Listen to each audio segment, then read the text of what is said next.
Greetings, class. Today we're going to begin our transition from the metabolic to the respiratory system. This first lecture is going to be about the bicarbonate buffer system, also called the bicarbonate carbonic acid system. This is a major buffer system in which we balance our blood pH. We will discuss how you can manipulate it both positively and negatively for sports performance and health, and we will also cover the important takeaway you need in your careers, including the critical understanding needed to bring someone back after complete prolonged cardiac failure. Understanding this system is a major key component to bringing someone back from the dead. A refresher on pH scales. If you remember back to chemistry class, pH is a scale that tells the measure of how many hydrogen ions are present. pH is considered neutral at the concentration of water, which is 7.0. Below 7.0 is acidic. Above 7.0 is alkaline or basic, and each number is 10 times the strength of the previous number. So pH of 5 is 10 times the concentration of hydrogen ions as a pH of 6. So for example, if you have 5 ions at a pH of 6, you go down to pH of 5, now you have 50. You go to pH of 4, now you have 500. You go to a pH of 3, now you have 5,000 hydrogen ions, so on. It also works in reverse, but instead of hydrogen ions, they're negative hydrogen ions or lost hydrogen ions. So to pH of 8, you might be at negative 5 hydrogen ions. pH of 9, negative 50 hydrogen ions. And a pH of 10, negative 500 hydrogen ions. Pretty simple concept overall, but this pH scale is very sensitive and it can get dangerous quickly. So 7.0 is neutral, less is acid, more is base, and every pH number is 10 times the concentration of the previous number. Where it's going to complicate a little bit is when we go with physiology, particularly your blood. Now, I haven't had the chance to meet all the students this semester, unfortunately, but I'm going to make some generalizations about your career aspirations. Most of you will probably become healthcare professionals, whether it be personal trainers, strength coaches, nurses, physical therapists, athletic trainer, doctor, or another related profession. So here's where the pH complicates a little. In human physiology, we want our pH to be between 7.35 and 7.45 in our blood. Now, even though that's considered slightly alkaline on a pH scale, in medicine and human physiology, this range is considered normal or neutral. Below 7.35 is acidosis. Above 7.45 is alkalosis, and it's a very sensitive range. Normally just 0.1 off will result in major illness and it will quickly degrade down to death. So here's that tricky part. Between 7.0 and between 7.35. Now, I can remember on a few of my previous medical exams, I had seen 7.25 as a question. So 7.25 is above 7.0. So naturally you're going to go more than 7, alkaline. That makes it alkalosis.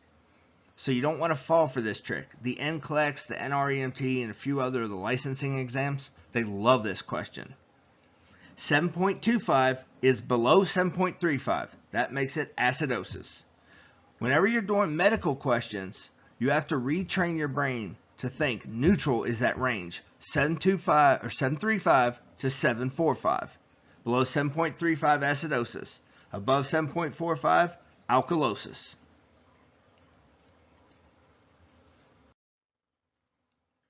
So what is the major system that regulates the pH balance? It's called the bicarbonate carbonic acid buffer system.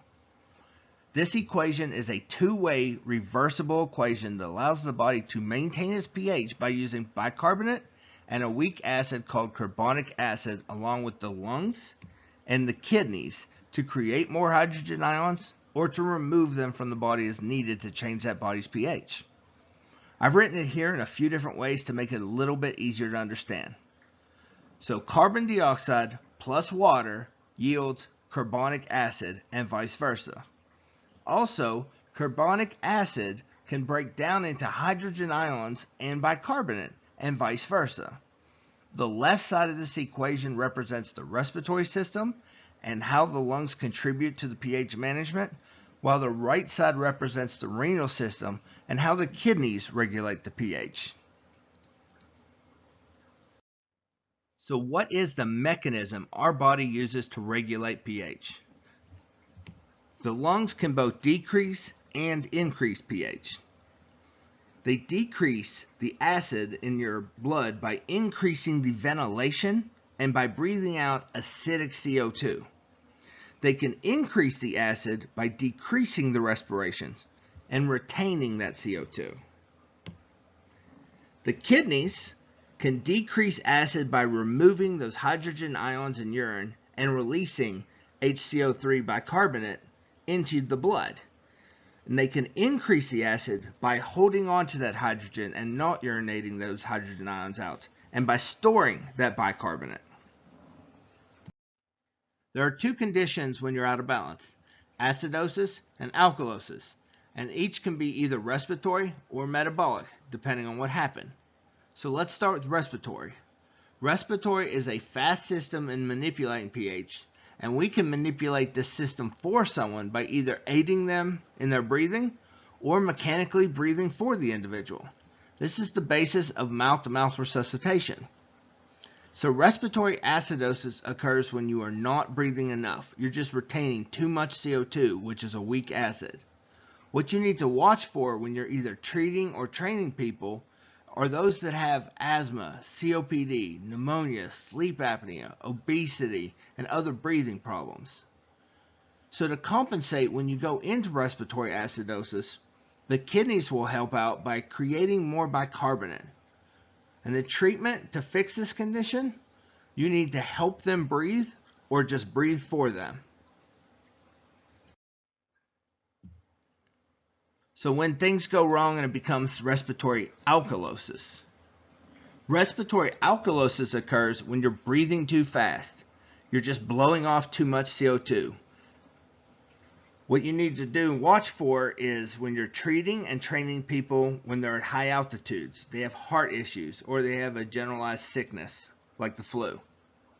So to compensate, the kidneys store bicarbonate and they just don't urinate that hydrogen ions out. The treatment, you have to find the underlying cause, or just consider it's an anxiety attack. This one fixes itself pretty much. They pass out. This is the concept of the old paper bag trick. Paper bags do not help regulate breathing. They just allow you to ventilate that CO2 fast and wait till you pass out. And then when you wake up, your system resets and you're breathing normally again. So metabolic acidosis. Your metabolic system is controlled by your kidneys. It's a much slower acting system, but it's still a very interesting one. Metabolic acidosis is caused by a primary metabolic problem that results in higher levels of hydrogen ions. Some of the signs and symptoms of metabolic acidosis will include things like nausea and vomiting, generalized weakness, diabetic ketoacidosis, lactic acidosis, hyperkalemia, and poor renal function. Now I can remember in some of the med classes that no one paid attention to this half because the generalized belief was there's nothing you can do about it, as it's a cellular mechanism and it's not a mechanical mechanism. The truth is, this is a very easy system to manipulate and a very important one in healthcare. Now we have mentioned bicarbonate a lot of times. But what is bicarbonate? Basically, it's baking soda. Those of you who are ex-phys may have keyed in on that lactic acid part, thinking, can you drink bicarb and become a faster sprinter? Well, it turns out you sure can. One of my mentors who ran NSCA for Kentucky did a full thesis on it. Now, this isn't very fun for their GI tract, but on that sprint towards that bathroom, you can run full force much, much longer. Where else does it come into play? Saving someone who's been down for CPR for about 7 minutes or longer. When your heart stops, you die. Your tissues start to break down and your body becomes metabolically acidotic. At this stage, even if someone was to perform CPR and revive you, that cycling metabolic waste would kill you permanently. The solution to this is to introduce IV bicarb. It neutralizes those hydrogen ions they've released, and it gives your patient a fighting chance at coming back. I add this section because not only are there those of you who are going to go into nursing going to be able to utilize this, but increasingly so are athletic trainers and other branches that are starting to use frontline drugs. The final condition is metabolic alkalosis. Metabolic alkalosis is caused by a primary metabolic problem that results in lower levels of hydrogen ions or higher amounts of bicarbonate. The signs and symptoms of this condition are things such as headache, lethargy, muscle spasms, chest pains, seizures. Now, this is a pretty rare condition, especially compared to those of the other acid-base states. Some of the things that will cause it are massive amounts of vomiting or diarrhea, ingesting a large amount of alkalizing agents like stomach antacids, hypokalemia, or hypovolemia. The treatment for this is to replace all those lost fluids. So if you can, IV, use a lactated ringers, which is basically Gatorade in an IV bag. This is preferable over saline. And if not, get regular Gatorade. Gatorade is your friend whenever you're missing your electrolytes and missing volumes.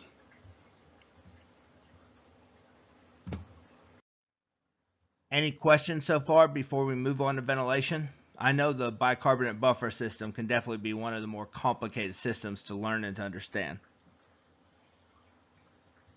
Just try to remember that the left side of the equation represents your respiratory system. The right side of the equation represents your metabolic system. Acidosis occurs whenever that pH drops below 7.35. Alkalosis occurs whenever that system gets above 7.45. Try to learn the different components in the equation, how they break down, and how they form into carbonic acid, and you should get a pretty basic understanding on how the system mitigates. This second lesson will transition into the respiratory system, beginning with the act of breathing called ventilation. We're going to switch styles a little bit. I'm usually a pretty animated guy and a big fan of using the classroom whiteboards, but unfortunately this currently isn't an option. But this will give you a chance to show how I like to make my class review videos. So what is the difference between ventilation and respiration? Aren't they the same thing?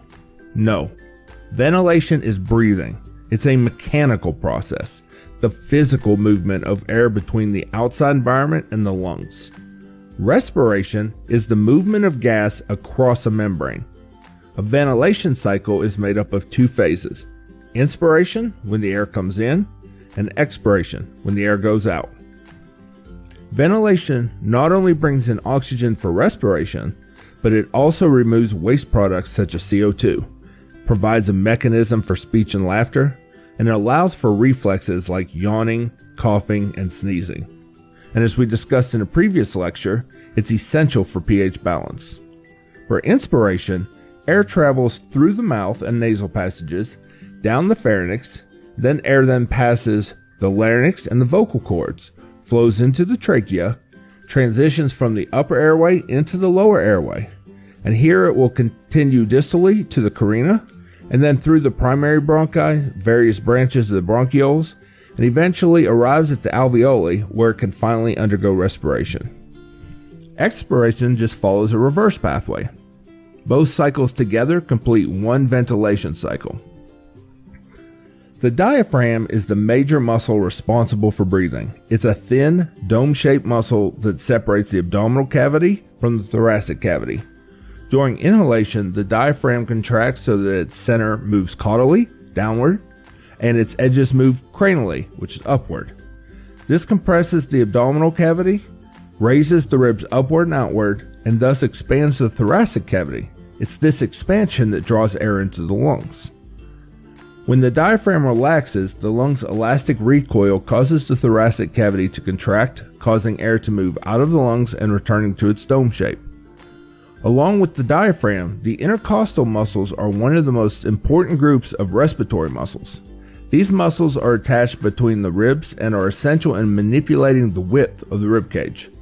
There are 3 layers of intercostal muscles. The external intercostal muscles are most important in ventilation. These have fibers that are angled obliquely downward and forward from rib to rib. The contraction of these fibers raise each rib towards the rib above, with the overall effect of raising the rib cage, assisting in inhalation. The accessory muscles assist, but do not play a primary role in breathing. Use of these while at rest is often interpreted as a sign of respiratory distress. There is no definitive list of accessory muscles, but sternocleidomastoids and scalenes are typically included.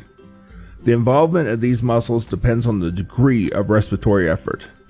During quiet breathing, the scalenes are consistently physically active, while the sternocleidomastoids are quiet. With an increase in respiratory volume, sternocleidomastoids also become active. Both muscles are simultaneously activated during maximal flow rate breathing.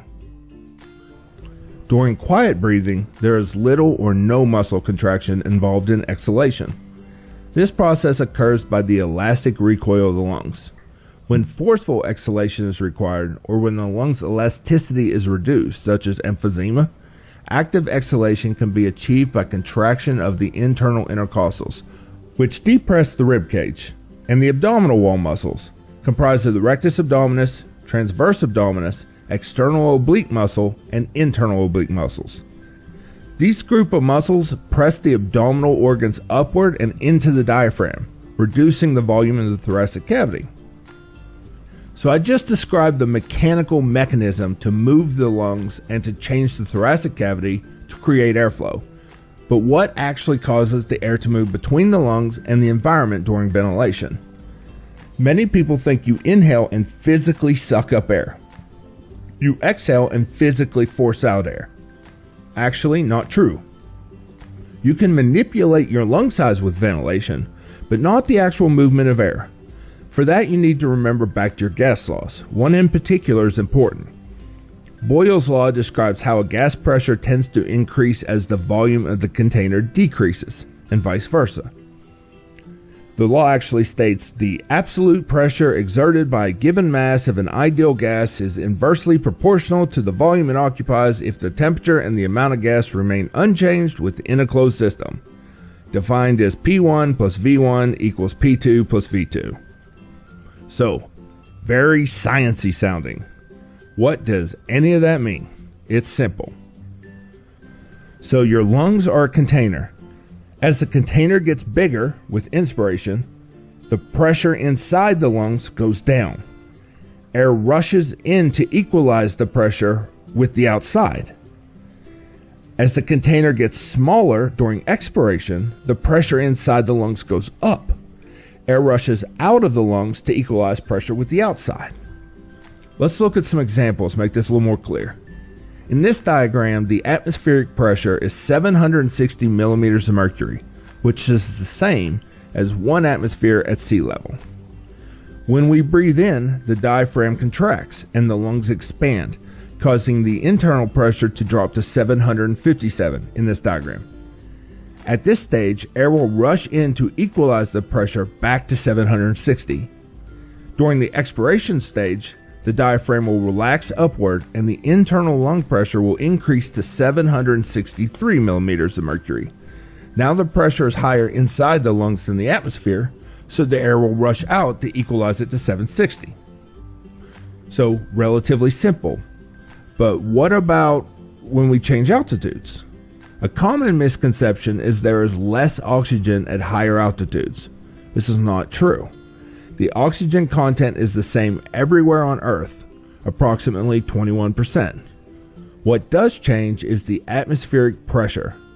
As the atmospheric pressure gets lower with altitude, it becomes increasingly difficult to make a difference between the lungs and the environment to create the pressure difference required to move the air and the oxygen from the environment air into the lungs.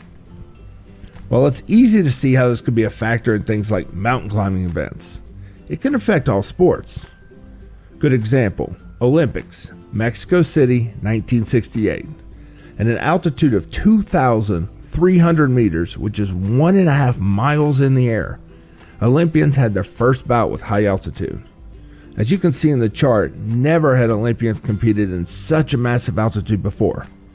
The oxygen exchange at Mexico City is only 77% compared to that of sea level.